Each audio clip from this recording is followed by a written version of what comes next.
Hey everyone, Tim Dial here. I just wanted to send another update video here. We got CPI in today and core CPI, and the numbers were a lot worse than expected, caused the markets to go haywire. We did recover some by the end of the day, but the rates are still up, unfortunately. We're at like 21 basis points up on the rates. So turned out not to be a very good day. We expected it, and all the experts, everybody I heard talk about this, expected us to have a much better inflation number, thinking that would really improve the markets today. And we got hit for another day. So it's been like 3 or 4 days in a row of losses. So this has been a bad run. And unfortunately, these things keep happening that causes the market to do this. If this continues, the only positive is from a rate perspective, if this continues, if you have high inflation and you have unemployment going up, which is kind of what we believe is happening, if those two things coincide, usually that does cause a recession at some point. So if the recession does happen, then obviously there wouldn't be a choice. They'd have to lower rates to try and get the economy going again.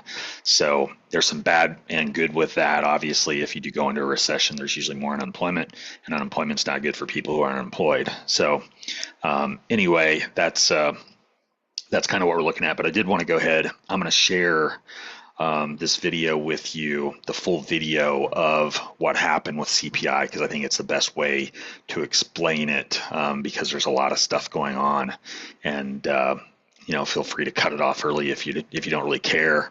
But I'm going to put this on here. It's about 11-minute video that I'm going to share right now.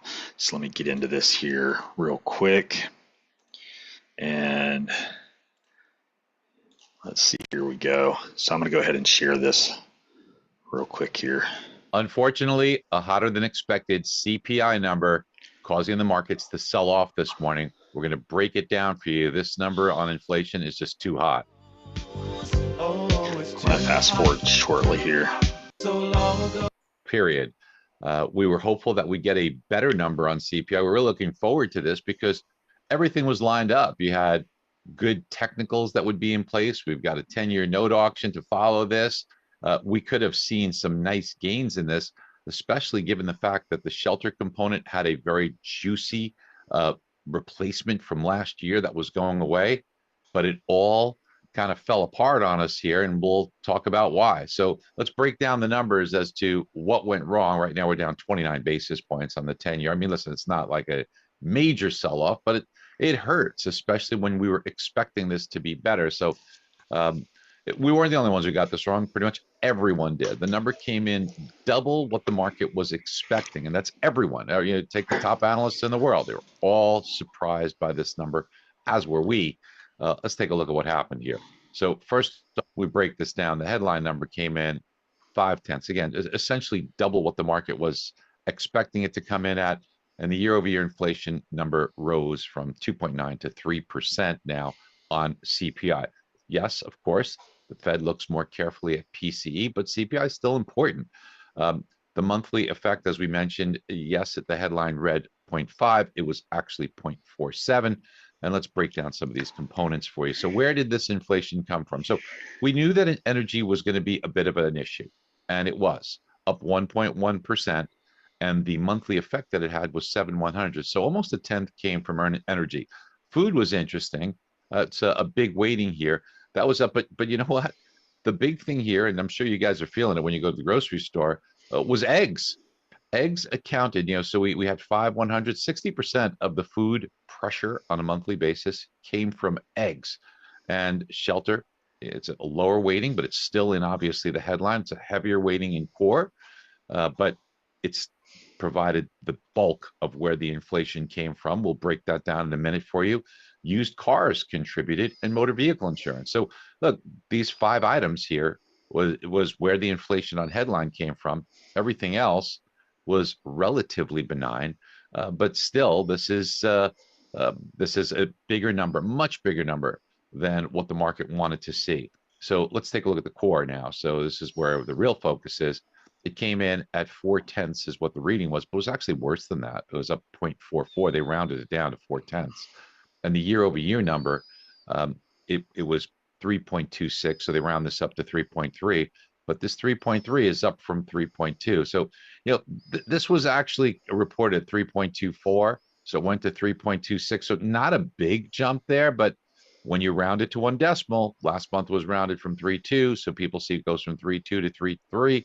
Even though the actual one was just a couple of 100ths, you get a full 1/10% in what the reported number is for everyone to kind of first take a look at. And there certainly was a negative knee-jerk reaction to it.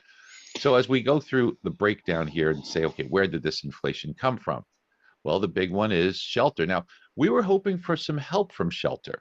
The numbers themselves, if you look at rents and owner's equivalent rent, were not terrible. These were not horrifying numbers, but we should have made a lot of progress.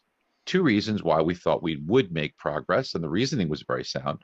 The outgoing number for last year was quite high. Well, guess what?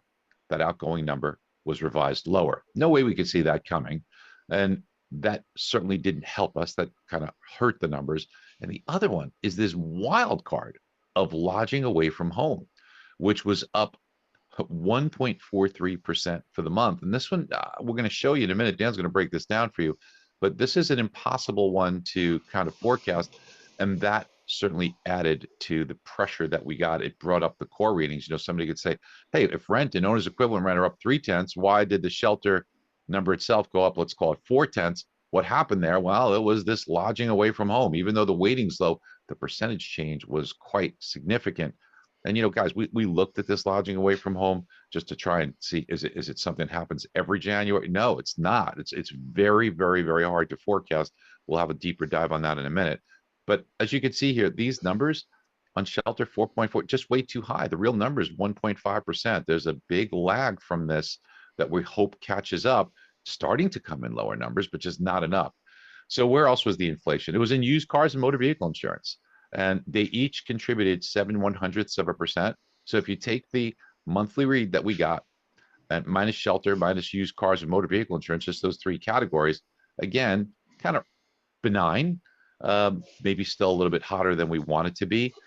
But still, I mean, you could see it came from these three areas. And the big ones is the lodging away from home and the used cars and motor vehicle insurance. So this was a big one for where it came from. And Dan, let's take a little bit of a deeper dive on some of these culprits. Yeah, well, shelter, if you remove the lodging away from home, it was much more reasonable, around 0.3%. But as you mentioned, that X factor, pretty impossible to predict, up 1.6%. And that did have an impact. And to your point, if you look at how volatile and crazy this number is, 1 month it's up, 1 month it's down. If you look at previous Januaries, some of them it's negative. So it's not like every January this rises, but unfortunately, this did hurt us. And when Dan, the some of those numbers, I mean, I know what we're looking at, but look at the percent changes that you could have. Yeah, 7.5%, -2.5%. It is extremely, extremely volatile. And even though it doesn't have the biggest weighting, because the percent changes are so significant, it can have a meaningful impact on the overall report. And when we take a look at some of the run rates on the core CPI, the 3-month run rate, which looks at the last 3 months and then annualizes it to give you a little more real-time read on where things are going based on more recent figures, it's 3.8%. So clearly that's moved up a bit, not a good number there. And the 6-month run rate is a little bit better, but still very hot at 3.6%. Now we know the year-over-year number we got today on core CPI is 3.3.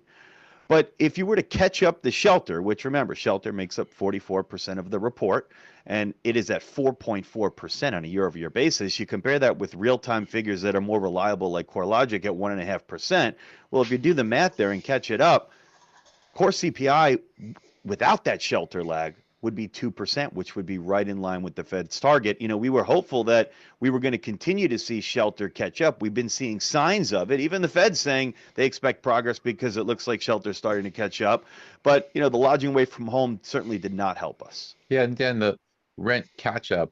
I know you mentioned CoreLogic because that's a real good data point, but it's more than that, right? We get on new rents, you get things like Realtor.com and Apartment List, and then you get renewal rents from Zillow, and then based upon the percentage of each, if we do the calculations, the mathematical calculations to blend those to get a overall rental index, such as you get from CoreLogic, they're all matching at 1.5% real time. So I agree with you. the catch up should happen. And that's kind of like the good news down the road. It's just, it seems like it can't get there soon enough. We keep getting hit with these things, the eggs, now one thing, Dan, is, and we've taken a look at it, and maybe we could bring Jake in on this, is that maybe month over month, just like we got hurt from energy, we may get some help from it, right, Jake? Yeah, from December to January, that number certainly did hurt us on oil prices. But since that point until now, we have seen some improvement. So hopefully going forward, that helps us. And in other news, we got mortgage applications in today. Purchases were down 2% for the week. They're up 2% year over year. And refinances were up 10% for the week. That's because we saw rates move slightly lower. They're now up 33% year over year, and they're making up 40% of all applications. And for news this week, today we'll have a 10-year note auction at 1 p.m. Eastern time. Always market moving, so we're going to want to keep our eye on that. Tomorrow, along with initial claims, we'll get producer price inflation, or PPI, along with the 30-year bond auction at 1 p.m. Eastern as well. And on Friday, to round out the week, we'll get retail sales. Yeah, Jake, a 10-year bond auction, maybe at these more juicy yields, maybe there's some more appetite for it, and maybe that helps things this afternoon. It kind of remains to be seen. Will investors say, hey, look, these inflation numbers are worrying me?